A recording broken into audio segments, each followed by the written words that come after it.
Hey guys, the eDev here, and today I wanted to try something different. I didn't want to cut myself every 2 seconds and re-record whatever I was recording. I just wanted to have an unscripted continuous video talking about whatever the hell I want to talk about now. So yeah, without further ado, let's get into the video and yeah. Today I wanted to talk about the main types of textures in video games. This is a close subject to me since I mostly worked in art in my projects.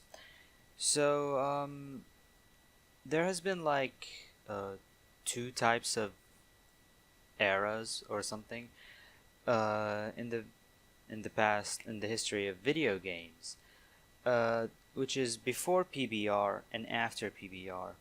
Now, to begin, let's start with the basic 3D stuff, the PlayStation 1 era and all that. There was just a one color that was applied on the model. It was as simple as that, just a diffuse texture. This is what they used to be called, a diffuse texture. Moving on to advancements, when the Xbox 360, that stayed almost the same with the PlayStation 2. But with the release of PlayStation 3 and Xbox 360, we got specularity, which is basically objects can now reflect light shining upon them, and the reflection was determined by two textures, specular and gloss. Specular basically determines the color that would be reflected, and gloss the amount of light reflected. Now before that there was another type, which is normal map. Normal map basically bends the light in a way to add more detail that would not be possible with geometry, because it would be like really it would really cost the machine. So they just opted to bending the lighting in a way to allow for this extra detail to be visible. That was like before the release of the Xbox One and PlayStation 4.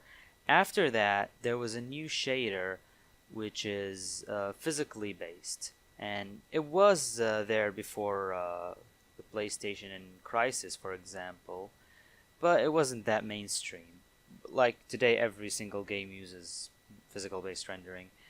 And basically what it does, instead of reflecting lights, objects now reflect everything around them. And this is done by one of two ways.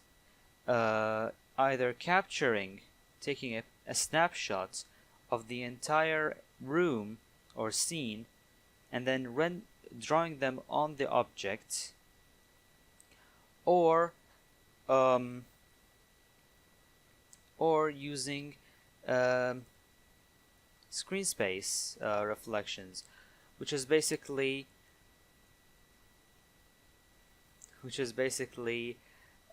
capturing what's on the screen and then painting it on the model. It's controlled by the same specularity and gloss, but an additional method was also introduced, which is metalness, which uses a metallic map, which is either 1 or 0, which defined whether this model was a metal, or this part of the model was metal or not, and the same gloss map. Now, some of you may use Unreal Engine and will be like, oh, but we don't have gloss, we have, what's it called? We have roughness, not gloss. Well, roughness is basically an inverted gloss, so it doesn't really matter that much. Additional maps include ambient occlusion, which basically darkens parts of the model, like the parts between the character's fingers. That would be helpful to darken to give a more realistic look. You also have less used maps, like a height map. A height map is basically the same as normal map, except it's in it's in grayscale, and it actually adds geometry, and it only works with DirectX 11. It doesn't work with earlier versions. That's why you don't see it in older games. It's basically tessellation. So that's all. That's all the maps. Oh yeah, it's also worth mentioning that the diffuse map has different names, like albedo or color map. So I think that's all we have. Thank you so much for watching, and I hope I see you in the next video.